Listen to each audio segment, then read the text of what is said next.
Dios los bendiga, hermanos. Vamos a empezar antes de empezar el servicio, vamos a dar una oración para que Dios use al hermano para la palabra de Dios. Gracias, Señor, porque has permitido que estemos aquí, has permitido que te alabemos, que te glorifiquemos, Señor, en alabanza. Te pedimos, Señor, que ahora, Señor, que viene la palabra de Dios, que tú, Señor, uses al hermano, al pastor José Inclán, Señor, para que podamos, Señor, escuchar tu palabra, para que podamos, Señor, alimentarnos de ti, Señor. Que tú seas, Señor, el que lo use, Señor, y que las palabras que él hable, Señor, no sean, Señor, de él, sino de ti, Señor. Que tú seas el que hables a nuestros corazones, Señor, porque eso es lo que queremos, que nos hables, Señor. Como tu palabra dice que la palabra de Dios es como una espada, Señor, de dos filos, Señor. Sí, Señor, todo eso te lo pedimos, Señor, en el nombre de Cristo Jesús. Amén. Amén. Gloria al Señor. Gracias, hermano. Gracias.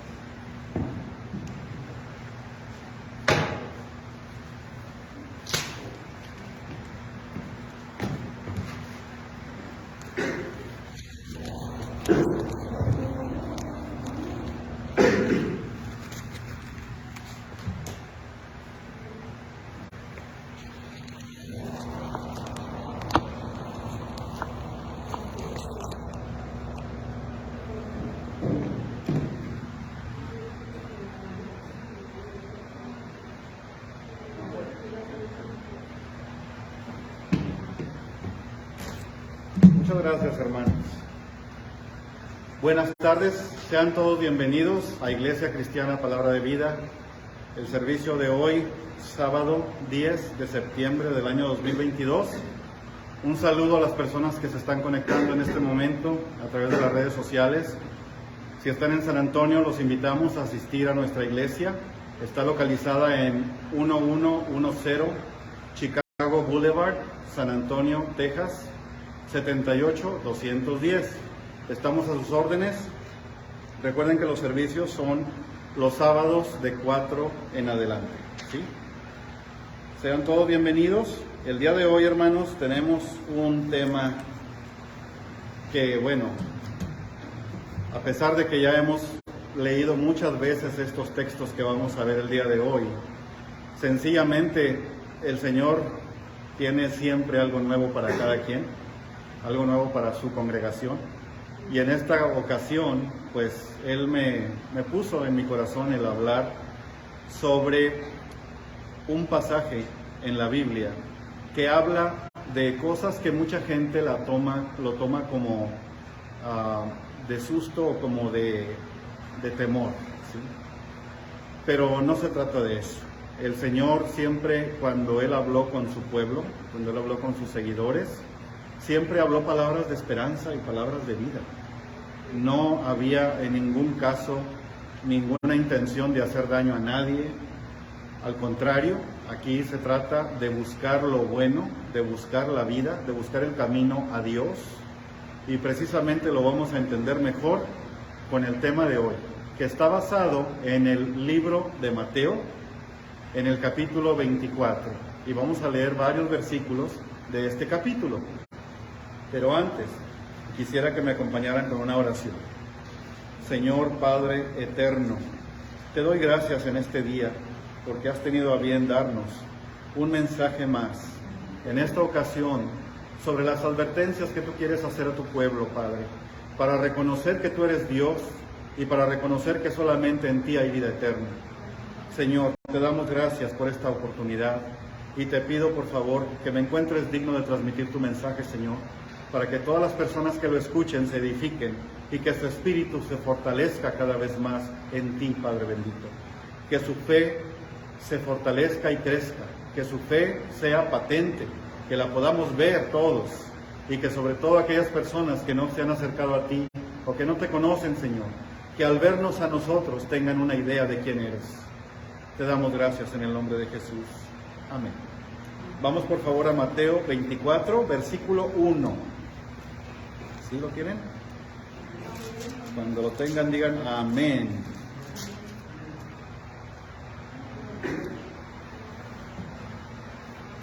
Mateo 24, versículo 1.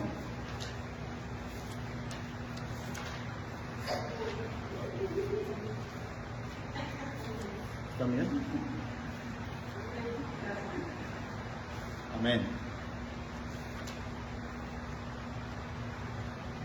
Dice Mateo 24, vamos a ubicarnos un poco en el contexto histórico de este pasaje bíblico.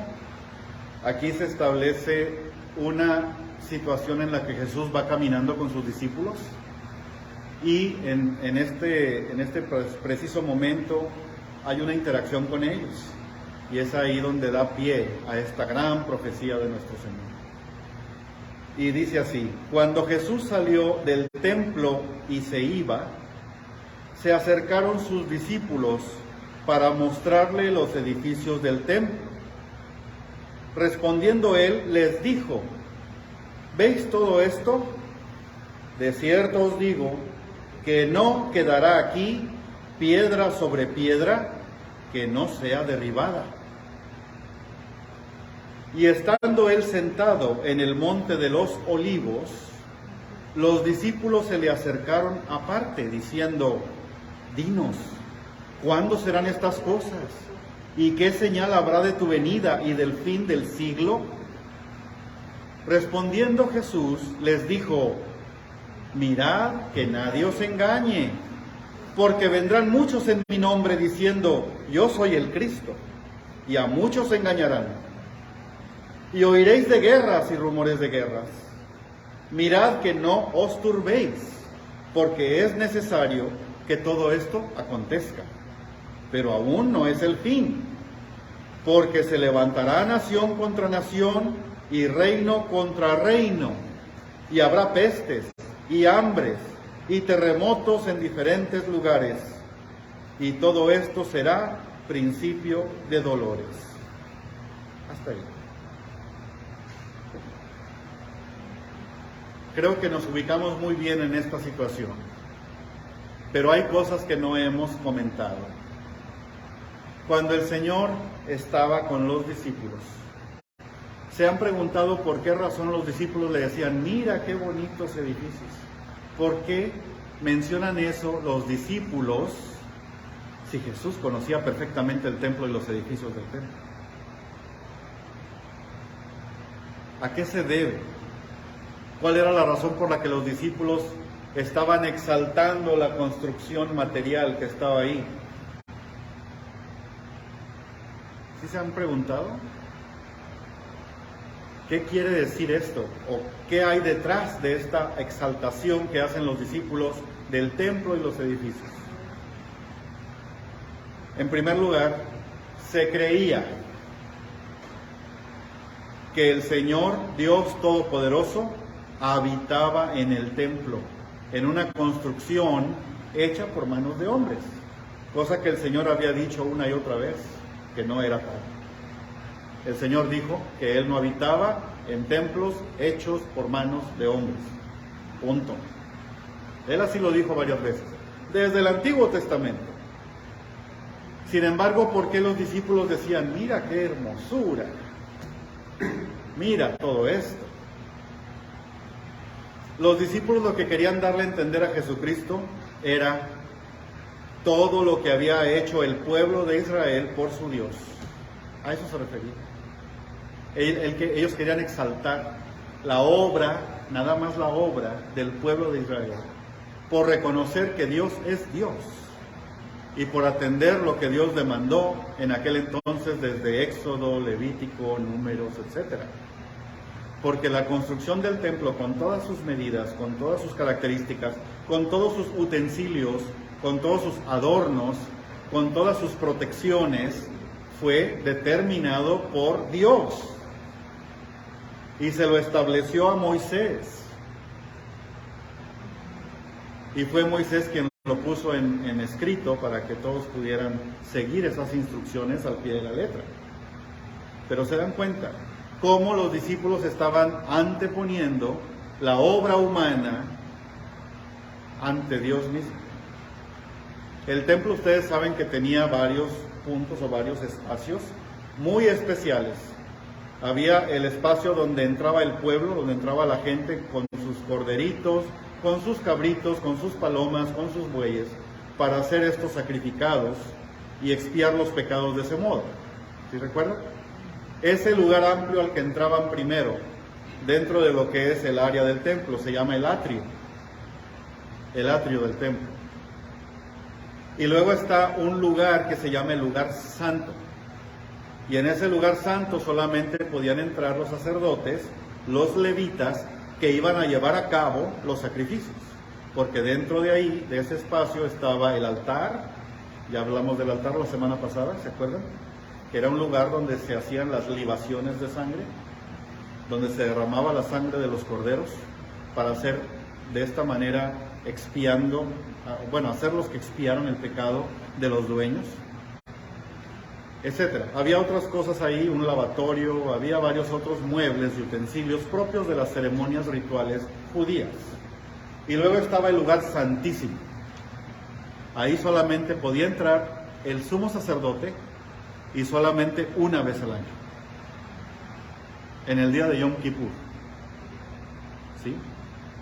En ese lugar solamente había un solo utensilio, un solo objeto, que era el arca del pacto o el arca de la alianza, que contenía ciertos elementos consagrados por Dios en el pueblo de Israel. Entre otras cosas, según tengo entendido, lo que había dentro del arca, o hay todavía, si es que existe aún, estaban las tablas donde fueron escritos los 10 mandamientos. Y también está la vara de Aarón, que a pesar de haber sido cortada, reverdece de todas formas, todavía está verde, todavía puede retoñar esa vara de Aarón. Es una vara que simboliza la vida en el pueblo de Israel. Y también había una copa o un contenedor con maná, que no se corrompe estando dentro de esa copa. Ese maná no iba a corromperse. Todo tiene un propósito, todo tiene una razón de ser, pero también todo tiene un simbolismo detrás.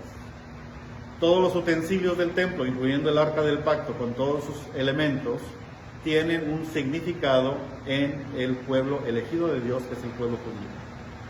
Pero no voy a entrar en ese detalle ahora. Lo que quiero darles a entender es que estaban los discípulos orgullosos de su templo, de cómo ellos habían cumplido la orden de Dios y de cómo habían atendido las demandas del Señor de una forma permanente y eterna. Ellos creían que eso no se iba a acabar. Y Jesús viene y les dice, pues ¿sabes qué? De cierto te digo que no habrá piedra que no sea derribada. No quedará piedra sobre piedra. Y fíjense bien, estas palabras proféticas del Señor Jesucristo se cumplieron cabalmente en el año 70 de nuestra era, en el año 70 después de Cristo. El Señor lo dijo entre el año 30 y el año 33, o sea que más o menos 37, 40 años después se cumple esta profecía. ¿Por qué? Porque bajo el reinado, bajo el imperio romano, le fue dada la orden al general Tito de destruir la ciudad de Jerusalén. Y lo primero que destruyeron fue el templo. Y esta era la segunda vez que el templo era totalmente destruido, al grado de no quedar piedra sobre piedra. Hay una parte del cimiento del templo que todavía permanece y fue convertido o fue acondicionado como un muro, una pared. Ese muro se conoce como el Muro de los Lamentos actualmente. Y el lugar donde estaba el templo al Dios Todopoderoso, ese templo había sido remodelado por el rey Herodes, como una manera de congraciarse con el pueblo judío, del cual era rey, siendo que Herodes no era judío, dicho sea de paso. El rey Herodes y toda su descendencia eran idumeos. Los idumeos eran descendientes de los edomitas. Los edomitas, habitantes de la tierra de Edom, Edom significa rojo, son descendientes de Esaú, el hermano gemelo y rival de Jacob, quien es también Israel. Y a pesar de descender de dos hermanos, estos pueblos eran enemigos. ¿Se fijan? Qué interesante. Pues bien, el Señor dijo que no iba a quedar piedra sobre piedra que no fuera a ser derribada, y así fue. Hubo una destrucción total de la ciudad, hubo un remanente judío que quedó ahí, gente por lo regular incapacitada para poder viajar, porque todos los demás tuvieron que salir de la ciudad. Y fue como se diseminó el pueblo judío en todo lo que es ahora Europa Oriental y Europa Occidental. Por eso hay una tremenda tradición judía en lo que es ahora Rusia, Turquía, Azerbaiyán, todos esos lugares que están en la parte oriental de Europa y de Asia, y también en la parte occidental pues está todo lo que es ahora Grecia, lo que es España, lo que es Alemania, Italia. Había muchos asentamientos judíos, de judíos que escaparon de su país, de su tierra, porque estaban huyendo de la persecución romana. Fue una cosa tremenda. Querían destruir al pueblo de Israel. Claro que nunca lo han logrado. Muchos imperios han tratado de acabar con el pueblo judío, pero no toman en cuenta que es el pueblo elegido de Dios.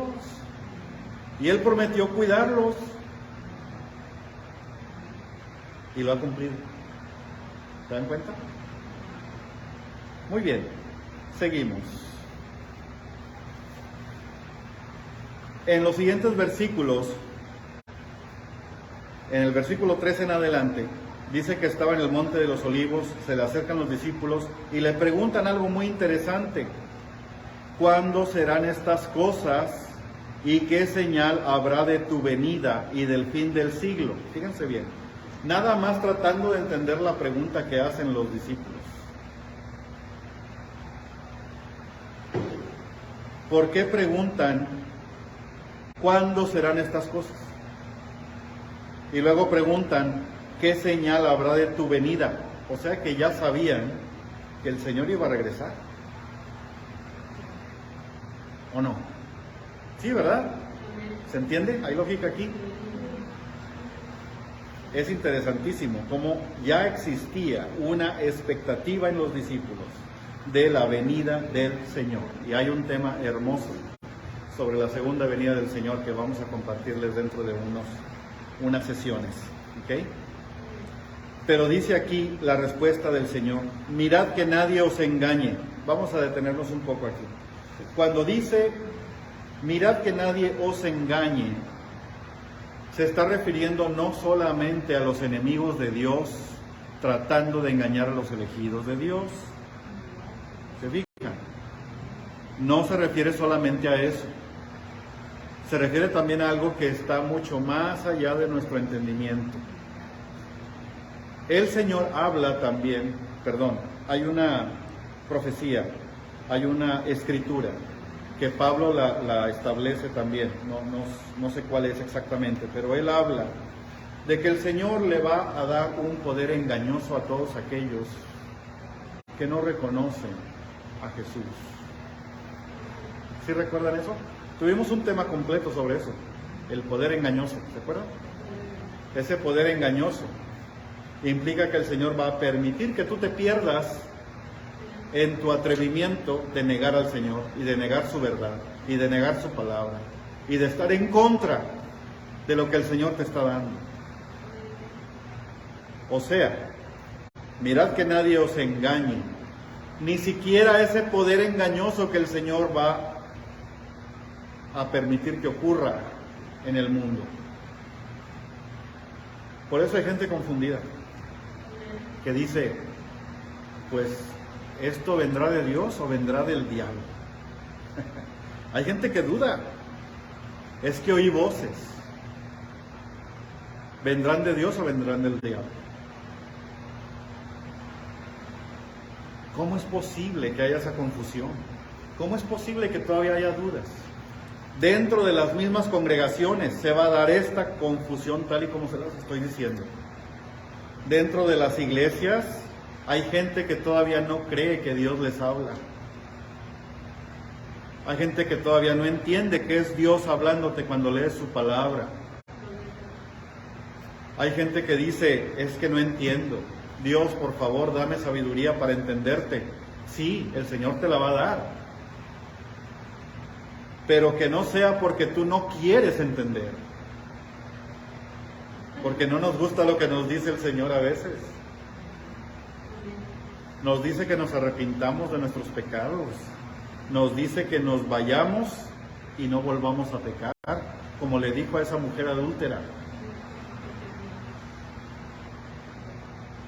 Nos dice que vayamos en paz, porque nuestros pecados han sido perdonados. Y no creemos eso, no lo creemos. Y a veces creemos que el Señor se sacrificó a sí mismo, solamente para que nosotros le demos vuelo a la hilacha. Al cabo Él ya pagó por nuestros pecados. No, pues al cabo no hay problema. Ya estoy perdonado, ya cualquier cosa que haga ya está perdonada. No es así. No es así. Ese es el poder engañoso del que habla la Biblia. Exactamente ese, hermanos.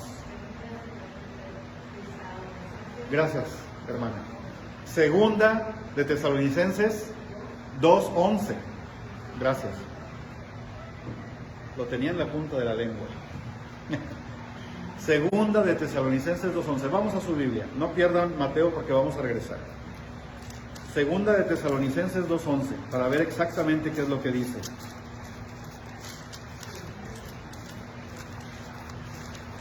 Acuérdense que todos los libros que empiezan con T están al final de su Biblia. Están todos juntos. Hebreos.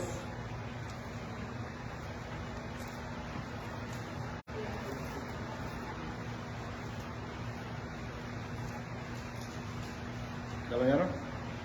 Yo no.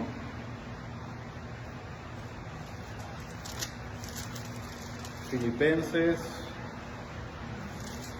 Colosenses, Tesalonicenses 1 y Tesalonicenses 2.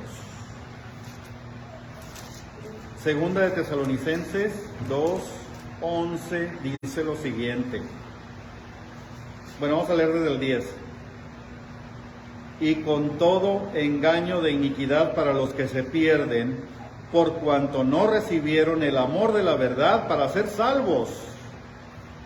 Por esto, Dios les envía un poder engañoso para que crean la mentira, a fin de que sean condenados todos los que no creyeron a la verdad, sino que se complacieron en la injusticia. Hermanos, Dios es paciente, Dios es misericordioso. Él dijo, seré clemente con quien yo seré clemente, y seré misericordioso con quien yo seré misericordioso. ¿Qué quiere decir? Que no creas que ya la hiciste, nada más porque tú crees que eres hijo de Dios y porque ya dejaste de pecar y ya estás según tu salvo y nacido de nuevo. A lo mejor sí es cierto que naciste de nuevo, pero tus pecados son perdonados con la idea de que no vas a volver a caer en eso. ¿Claro? ¿Entendido? ¿Sí? ¿Se dan cuenta, hermanos? El Señor pone las reglas del juego. Él es soberano. Y somos nosotros los que nos tenemos que ajustar a sus reglas, no al revés. No al revés. Dios no es el genio de la lámpara de Aladino para que tú le frotes la lámpara y haga lo que tú quieras. Y tampoco es Harry Potter para que con su varita mágica haga lo que tú quieras. No. Él va a hacer lo que Él quiere. Y tú vas a hacer lo que Él quiere, porque tú eres su siervo. Amén. O sierva. Estamos aquí para obedecer sus órdenes, porque eso es lo mejor para nosotros, no para Él, lo mejor para nosotros. ¿Se dan cuenta? Muy bien. Cuando un hijo o hija está en una familia en la que hay una autoridad en la casa, Hay hijos que siguen esa autoridad, que la adoptan, que la aceptan, que la siguen, que la obedecen. Pero hay hijos que son rebeldes. ¿A qué hijo le va mejor? ¿Al que se apega a la autoridad o al que desobedece y se vuelve rebelde? ¿Qué hace el padre cuando ya el hijo crece? Cuando ya sabe lo que es bueno y lo que es malo. Cuando ya tuvo toda esa vida junto con sus padres, o su padre o su madre, y este padre o madre le dio lo que tenía que darle. Y ese hijo rebelde no entiende. Y a lo mejor quiere volver, y a lo mejor quiere rehacer las cosas. Pero el padre o la madre ya, ok, mira, ya, está bien, yo no soy lo que tú querías, no soy el papá que tú querías, no soy la mamá que tú querías. Te di lo que tenía que darte, ya tú sabes. ¿Cierto? Así Dios nos dice.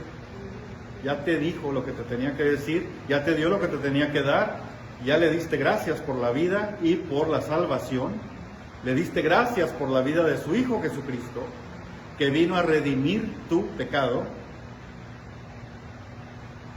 y ya no vuelvas a lo mismo. Si ya estás arrepentido y eres criatura nueva, lo que quieres es quedarte en casa con tu Padre Celestial, ¿cierto? Amén. Vamos a regresar a Mateo, por favor. Es bien bonito esto. Cuando nosotros tratamos a Dios de la manera que los discípulos lo trataban, buscamos respuestas. Cuando estamos en oración buscamos una respuesta del Señor, buscamos que Él nos diga algo, queremos que Él nos responda a inquietudes que tenemos muy válidas. No solamente favores le pedimos al Señor, le pedimos respuestas, porque eso es la comunicación. Tú no ibas con tu papá nada más para que te diera dinero, o para que te diera algo que tú querías, o con tu mamá para que te diera un plato de comida. También hablabas con ellos para otras cosas. También les platicabas tus problemas. También les compartías tus triunfos. Les compartías las cosas que te pasaban en la vida. Y eso era bonito, ¿cierto? Y gracias a Dios por los que todavía lo hacen y lo tienen. Porque es bonito. Disfruten eso, hermanos. Eso es bueno. Esa comunicación es lo que alimenta el espíritu de la gente. Esa comunicación, cuando la tienes con Dios, es lo que alimenta tu espíritu cristiano, tu espíritu, el espíritu de creyente que tienes. Así que hazlo, hermano, te invito a que lo hagas. Volviendo a Mateo, mirad que nadie os engañe, porque vendrán muchos en mi nombre diciendo yo soy el Cristo, y a muchos engañarán. Todavía más allá, la forma como se tradujo este pasaje, según he visto en algunos otros documentos. Aquí no se refiere solamente a que unos van a venir, yo soy Cristo, o yo vengo en lugar de Cristo. También va a haber gente dentro de la iglesia que va a decir, cree en Cristo, ese Cristo que yo te traigo. El problema es cuando te dicen, te predican a un Cristo diferente. ¿Todo bien? Repito, no se refiere solamente a los que dicen que son Cristo y no lo son, claro que no. También a los que dicen yo vengo en nombre de Cristo y realmente no es verdad. Y a esos se les puede creer más fácil porque están dentro de la iglesia. Y te hablan en idioma cristiano. Te hablan de la Biblia. ¿Sí? Te hablan de la Biblia. Y te dicen todavía que ellos vienen en nombre de Cristo. Y hasta se nombran apóstol de Jesucristo. Como hay algunos que ahorita hasta en la cárcel están. Bien merecido. También hay sectas que te ofrecen la verdad y el camino a Dios, y no son otra cosa que trampas, que lo único que hacen es quitarte todos tus bienes materiales, y en vez de la paz espiritual que tú buscas, lo que te dan es muerte. Sí hay. ¿Se dan cuenta, hermanos? Hay que tener cuidado. En estos días hay que tener cuidado. Hay mucho de eso. ¿Sí?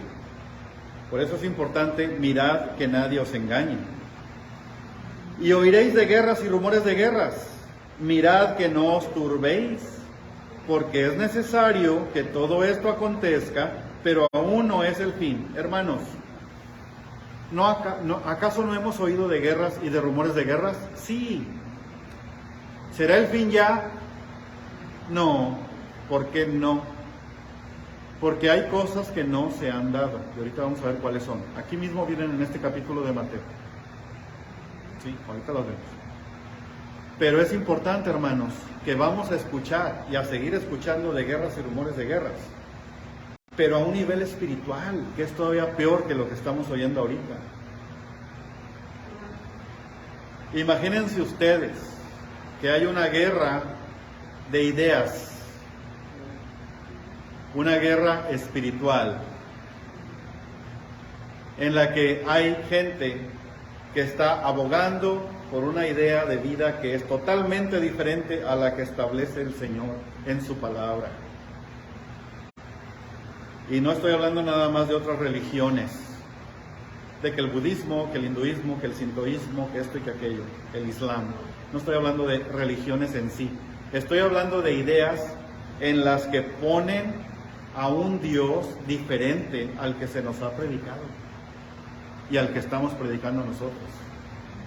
Para ellos un Dios es, por ejemplo, la paz de la humanidad.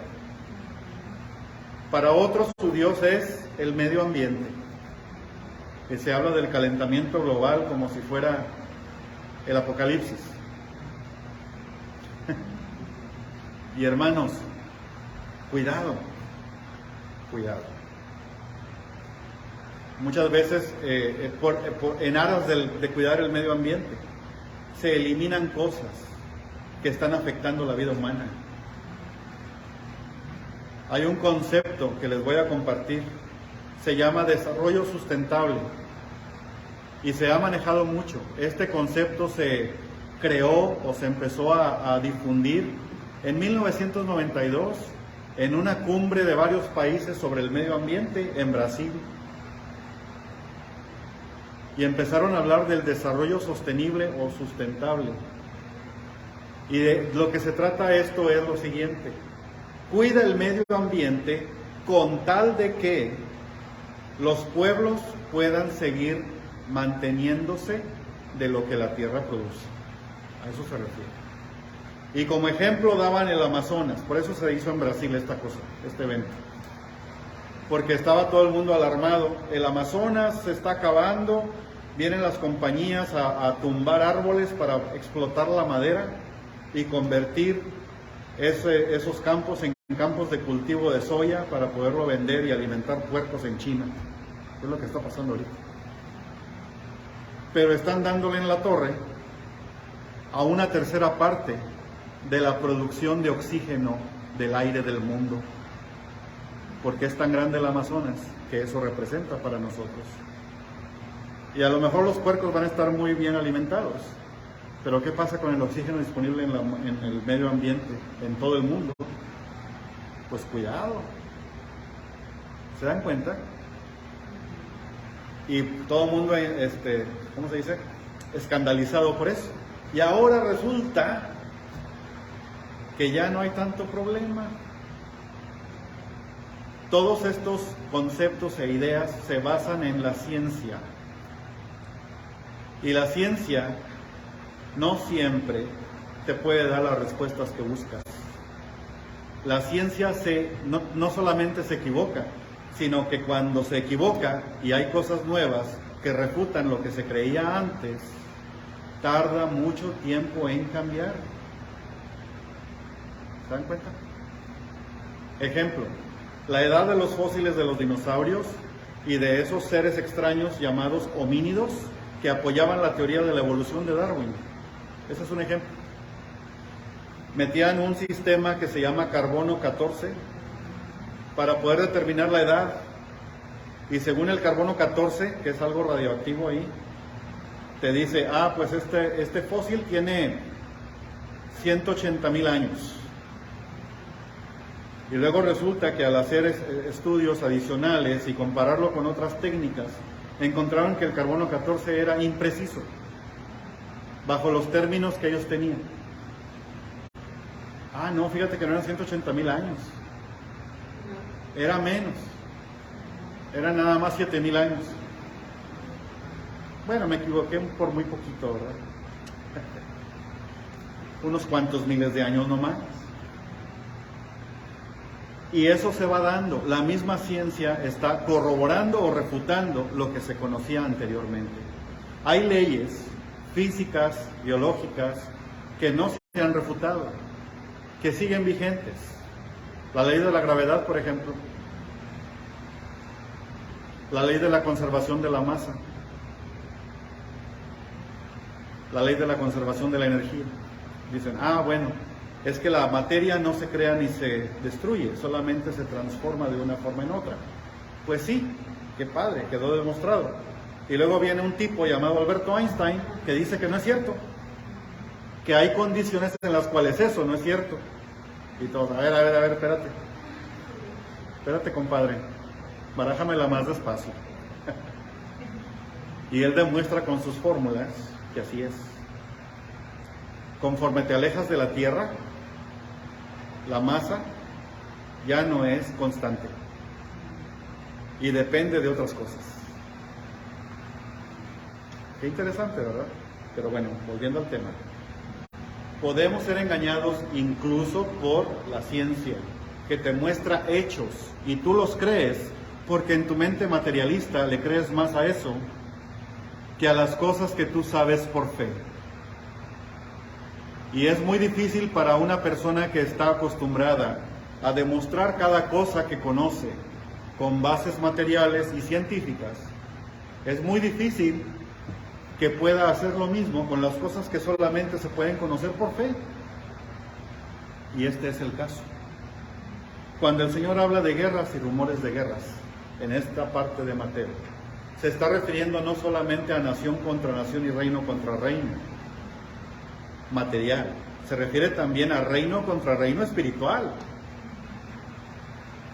Y no son los diablos ahí peleándose, no es eso. Se refiere a ideas.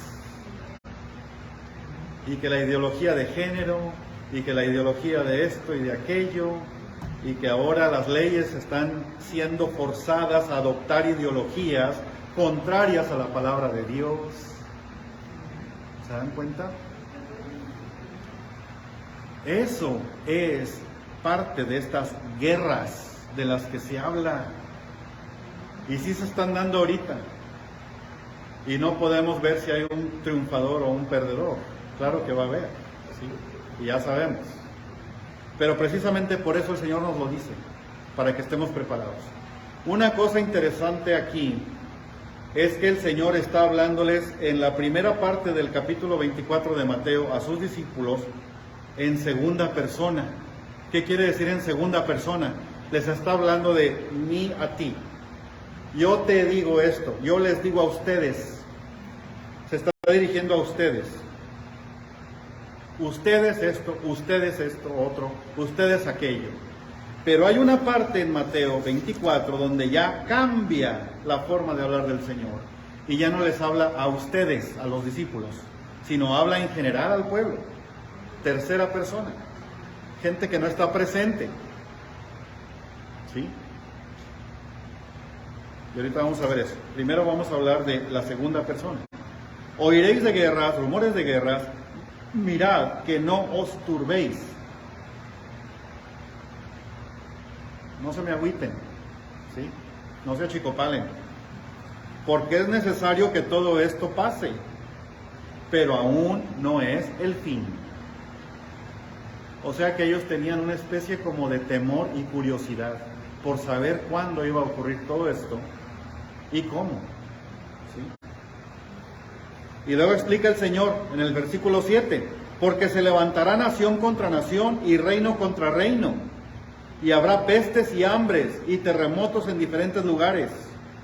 Y todo esto será principio de dolores.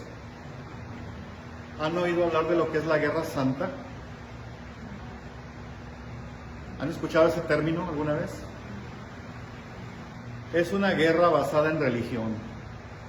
Es una guerra basada en creencias religiosas.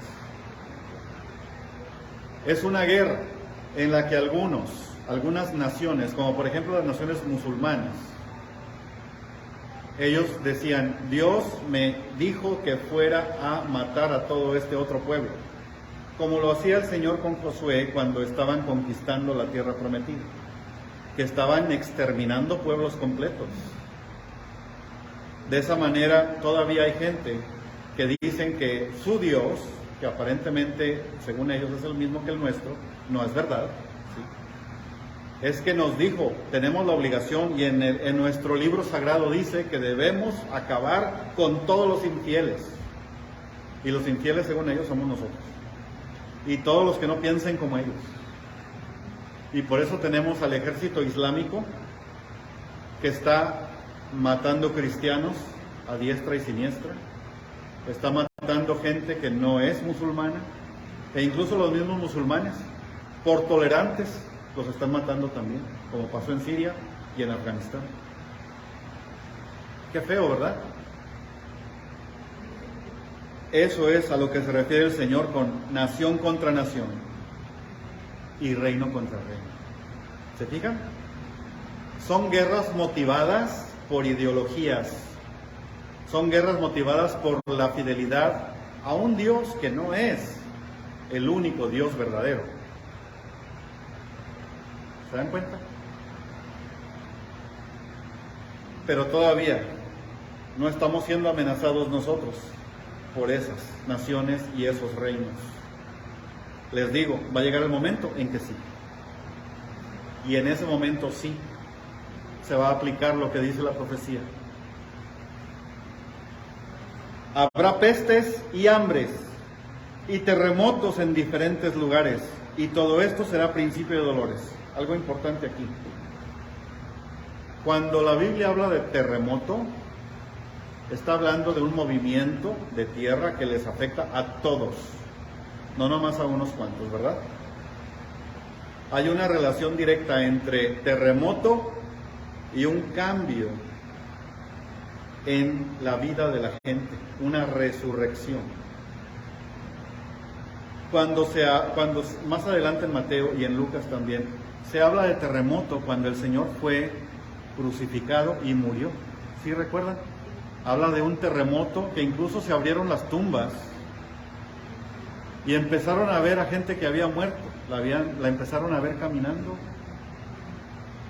sin ninguna expresión, sin ningún dolor. Una cosa tremenda. Ese terremoto implica una sacudida de la forma en la que estás viviendo. Y obviamente, los que fueron muertos en Cristo resucitarán. Amén. Y estos terremotos son para eso. Los terremotos matan gente, pero también descubren tumbas, abren cuevas, abren grietas en la tierra. ¿Sí? Otro caso en el que hay terremoto, cuando el Señor, se habla de terremotos haciendo una referencia a ese tipo de cosas, a lo que es la resurrección, a lo que es el cambio en la vida. Y habrá terremotos en diferentes lugares, o sea que va a haber varios terremotos.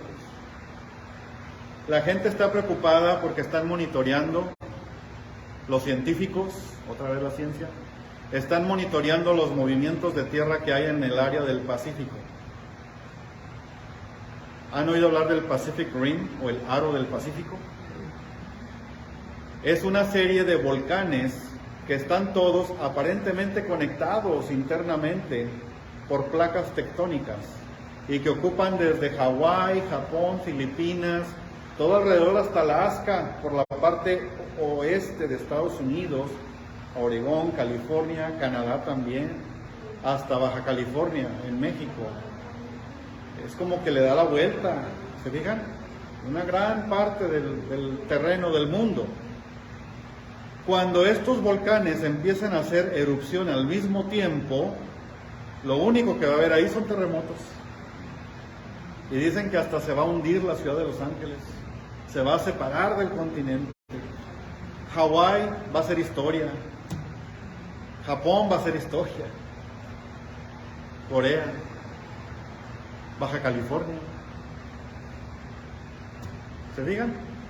Y la gente está miedosa, porque dicen, ay, esto va a pasar, ¿qué hay que hacer? Vámonos de la ciudad, vámonos a San Antonio, porque acá se va a poner bien feo.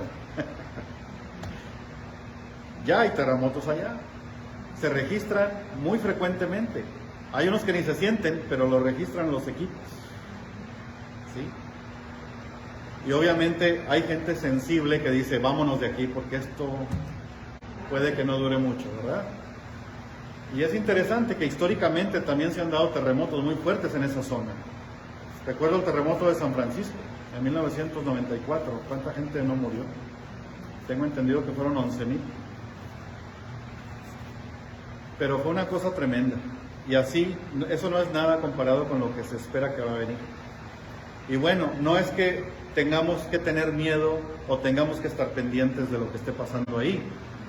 A lo que se refiere el Señor con esto no es solamente la parte física que nosotros podemos observar, predecir y estar preparados, sino también la parte espiritual. No la olvidemos, hermanos. Para eso estamos aquí, para aprender esa parte que no se menciona muy seguido. Ese terremoto implica un cambio en lo que está ahorita sucediendo.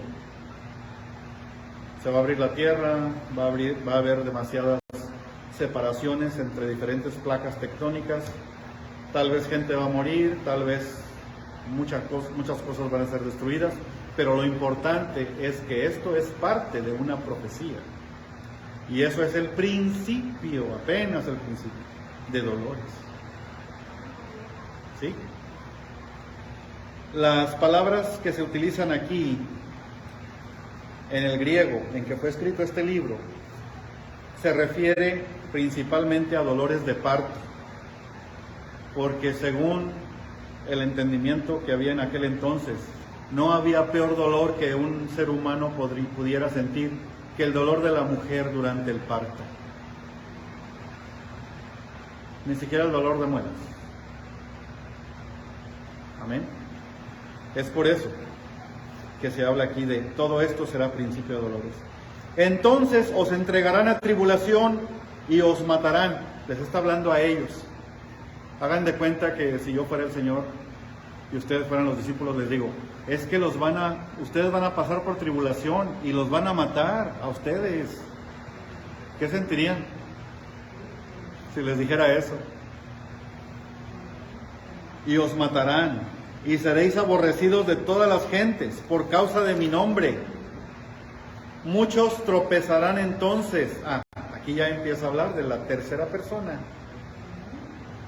Ya no son ustedes, ahora son ellos, ¿sí? Muchos tropezarán entonces y se entregarán unos a otros, y unos a otros se aborrecerán. Y muchos falsos profetas se levantarán y engañarán a muchos. Y por haberse multiplicado la maldad, el amor de muchos se enfriará. Amén. Ya hemos hablado mucho de esto.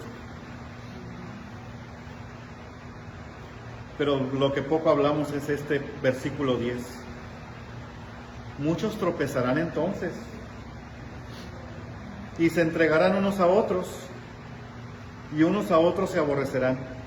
No vamos tan lejos. ¿Qué pasó con Pedro cuando el Señor fue arrestado y fue juzgado? ¿Qué pasó ese día, esa noche? ¿Dónde estaba Pedro? El que dijo que él iba a ir con él hasta la muerte. ¿Qué dijo? ¿Qué hizo Pedro? ¿Se acuerdan?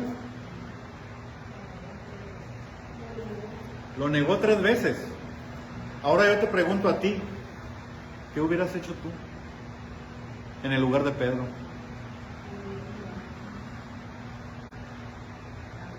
Es más, Pedro fue hasta valiente de haberse quedado por ahí. ¿Por qué no se escondió como los demás?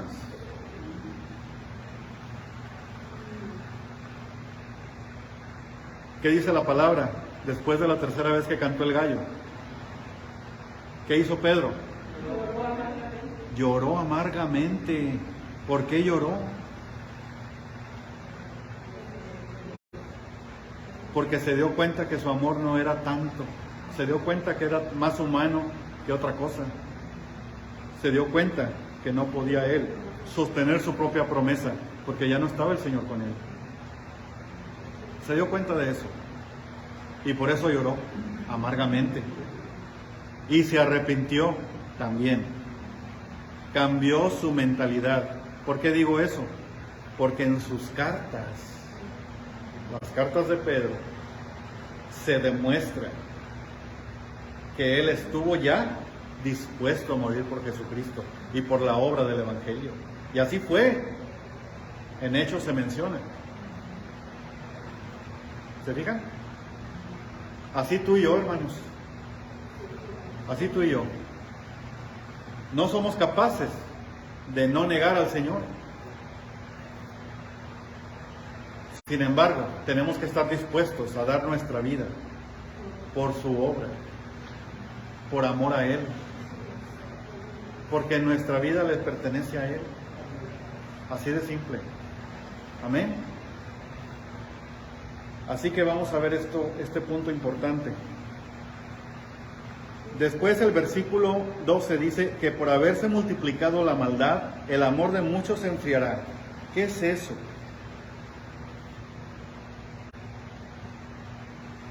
¿Qué significa que se multiplica la maldad? La gente mala se hace más mala. Y la gente buena lo duda y a algunos se hacen malos. Y empiezan a renegar de Cristo.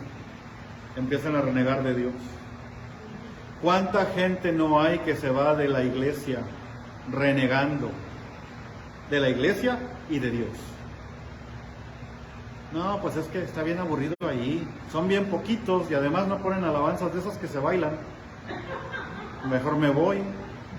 Además no dan tostadas, no dan tamales, no dan nada. En la iglesia primitiva comían en la iglesia. Pues sí. De aquí no dan ni agua. No, pues qué aburrido, mejor me voy. Me voy a ver allá a donde brinquen y bailen y salten, y se revuelquen. Hermanos, muchas veces estamos siendo guiados por el emocionalismo y nos gusta más el sentir, el trance espiritual. Me acuerdo de esos videos de cuando los Beatles, ese grupo de allá de los 50, 60 de rock, se presentaba y pasaban la cámara a las mujeres, las muchachas, gritando histéricas. Y luego más recientemente el grupo Menudo y que el grupo Pozole y que no sé cuál, todos ahí, y las muchachas gritando, y Bad Bunny allá también en San Antonio, haciendo fila desde un día antes, con un boleto que cuesta hasta $250 para escuchar a Bad Bunny, y no son capaces de pasar 2 horas en una iglesia escuchando la verdadera palabra de vida.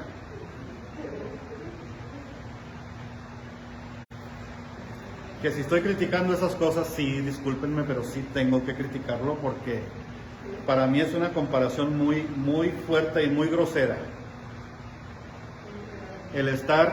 La gente quiere que le vaya bien y no va a la iglesia, no viene. Y si te hablan, ore por mí porque tengo esto, ore por mí porque tengo lo otro. Con todo gusto, hermana, hermano, con todo gusto voy a orar por ti, claro que sí. Y también voy a orar porque tú ores por ti. No es suficiente que yo ore por ti, puede que no te sirva de nada. Te va a servir más que tú ores por ti. Y si quieres aprender cómo hacerlo, ven a la iglesia, porque para eso estamos. Gloria a Dios. Gloria al Señor. Para eso es la iglesia, hermano, hermana. Por favor, ve a la iglesia. Ven a la iglesia. No es para darme gusto a mí, o para que traigas tu diezmo, o para que traigas dinero, o me dones tu carro. No. No te quiero aquí para eso.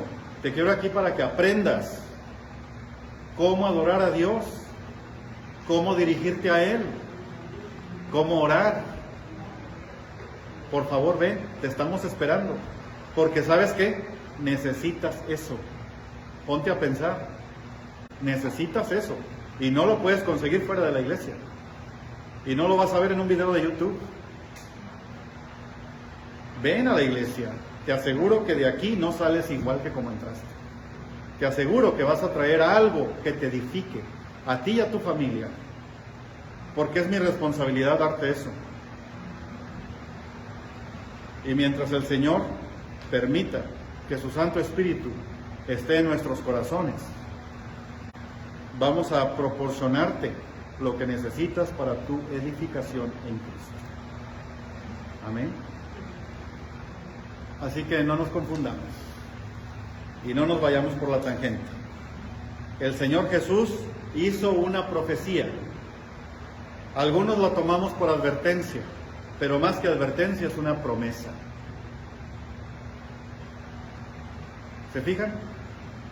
El Señor está hablando aquí precisamente de lo que va a pasar en los tiempos finales, para que nosotros entendamos que solamente Él puede darnos la paz que sobrepasa todo entendimiento. Solamente Él puede hacerlo, y solamente de Él la vamos a pedir. No podemos pedírsela a un pastor, o a un hermano, o a un diácono, a un líder de la iglesia, o a alguien famoso, un cantante cristiano.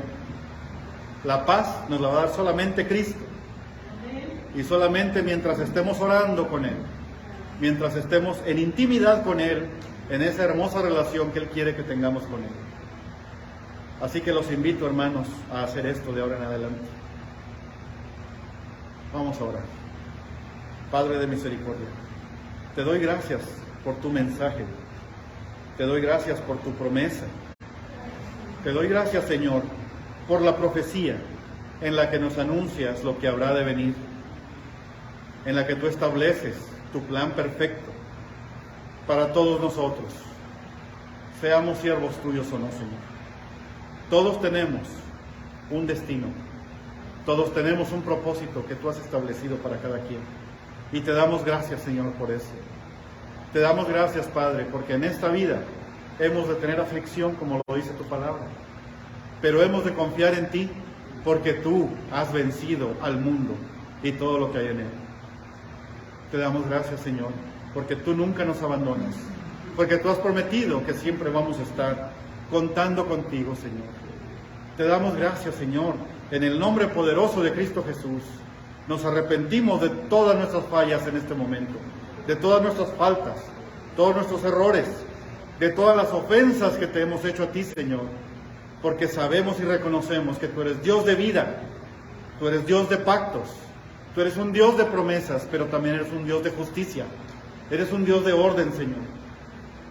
Y te damos gracias, porque tú nos guías hacia la vida eterna. Gracias por tu salvación, gracias por la vida de tu Hijo Jesucristo. Y en su nombre te damos gracias una vez más. Amén. Gracias, hermanos.